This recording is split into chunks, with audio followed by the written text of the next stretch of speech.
السلام علیکم ورحمۃ اللہ وبرکاتہ۔ آپ لوگ میرے چینل کو لائک اور سبسکرائب کر دیں، جس سے آپ لوگوں کو اور بھی دین کی باتیں معلوم ہوتی رہیں۔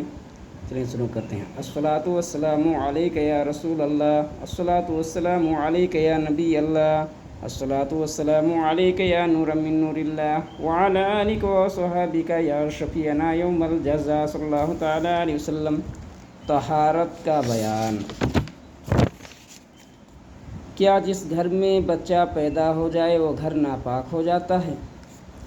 جس گھر میں بچہ پیدا ہوتا ہے وہ پورا گھر ناپاک نہیں ہوتا، بلکہ جس کپڑا یا جس جگہ پر نجاست لگے گی صرف وہی ناپاک و نجس ہوگا۔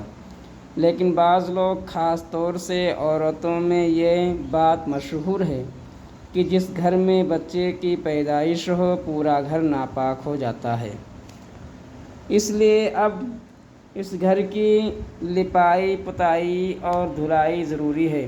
یہ جہالت تو نادانی ہے۔ صفائی بہت عمدہ چیز ہے، لیکن اسے بچے کی پیدائش پر پورے گھر کی صفائی ضروری خیال کرنا جہالت کی باتیں اور ہندوانہ خیال ہے۔ کیا عورت ناپاکی کی حالت میں فاتحہ کا کھانا نہیں پکا سکتی؟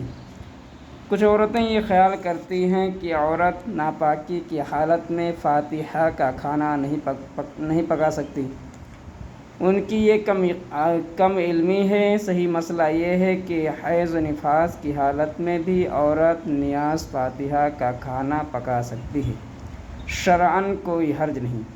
جس طریقے سے حیض کی حالت میں حائضہ عورت عام کھانا پکا سکتی، اسی طریقے سے فاتحہ کے لیے شیرنی بھی پکا سکتی ہے۔ اعلیٰ حضرت علیہ الرحمہ تشریف فرماتے ہیں، اس کے ہاتھ کا پکا ہوا کھانا بھی جائز ہے، اسے اپنے ساتھ کھلانا بھی جائز ہے۔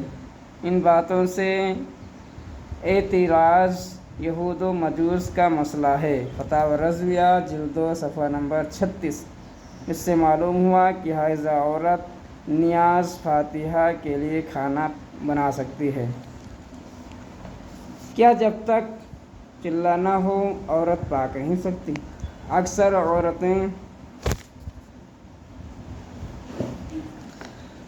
عورتوں کا طریقہ ہے کہ بچہ پیدا ہونے کے بعد جب تک 40 دن پورے نہ ہو جائیں، چاہے خون آنا بند ہوا ہو یا نہ ہوا ہو، نہ نماز پڑھتی ہیں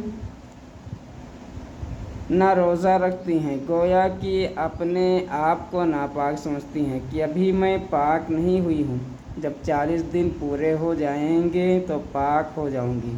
یہ ان کی جہالت و کم علمی ہے۔ صحیح بات یہ ہے کہ جب نفاس آنا بند ہو جائے تو نہا دھو کر نماز شروع کر دیں، اور اگر نہانا نقصان کرے تو تیمم کر لیں، لیکن نفاس کی مدت 40 دن ہی خیال کرنا ضرور حماقت ہے، اس لیے کہ نفاس کی زیادہ سے زیادہ مدت 40 دن ہے، مگر کم کے لیے کوئی مدت نہیں۔ اگر بچہ پیدا ہونے کے بعد 1 دن یا 1 گھنٹہ یا صرف 1 ہی منٹ خون آنے کے بعد بند ہو گیا تو اسی وقت سے عورت پاک مانی جائے گی، اور بعض جگہ تو چھوٹا چلہ یا بڑا چلہ کے نام سے مشہور کر رکھا ہے کہ اس کے اختتام پر دعوتیں کرتے ہیں، یہ بھی درست نہیں۔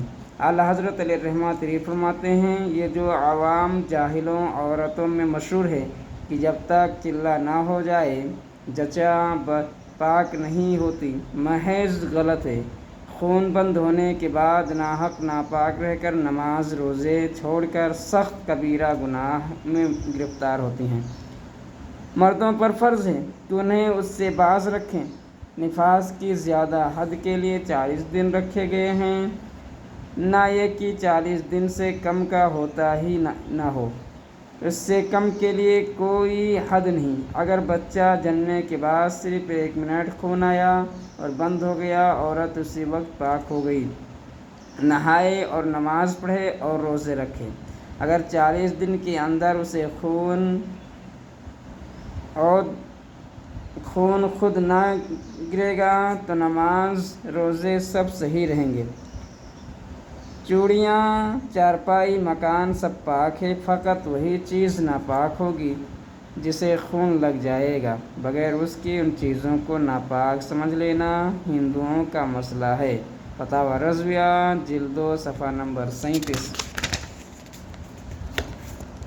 صدر الشریعہ علیہ الرحمہ تحریر فرماتے ہیں، نفاس میں عورت کو زچا خانے سے نکلنا جائز ہے، اس کو ساتھ کھلانے یا اس کا جھوٹا کھانے میں حرج نہیں۔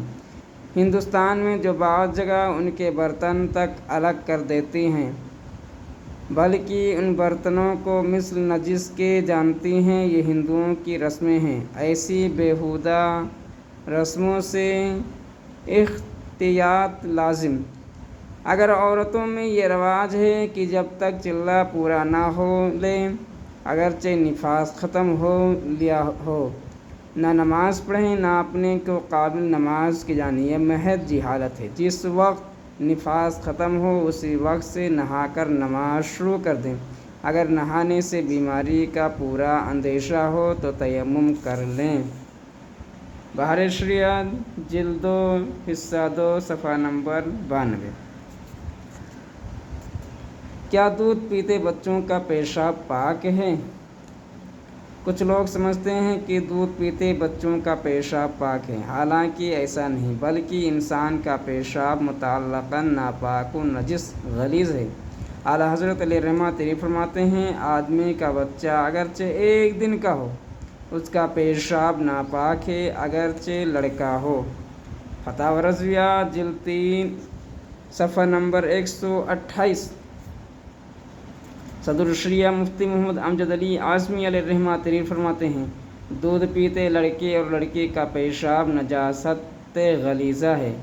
یہ جو اکثر عوام میں مشہور ہے کہ دودھ پیتے بچوں کا پیشاب پاک ہے، محض غلط ہے۔ بحر شریعت جلد 1 حصہ 2 صفحہ نمبر 98۔